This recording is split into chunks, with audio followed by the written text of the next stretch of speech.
Our guest today is Senator Anthony Adefuye. He is an engineer, an APC chieftain. APC, you are a chieftain of that party, and the candidate you have fielded, Ahmed Bola Tinubu. Many Nigerians have questions about him. A, they say that he's too old to run a country as vast and as complex as Nigeria. B, they are saying that APC should not be fielding a Muslim ticket when Nigeria has a large number of Christians that should be represented.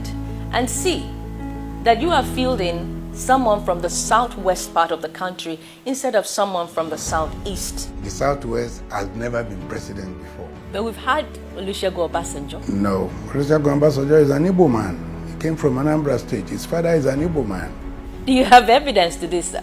My friend, it is he who should come out and say, no, he's not an Igbo man.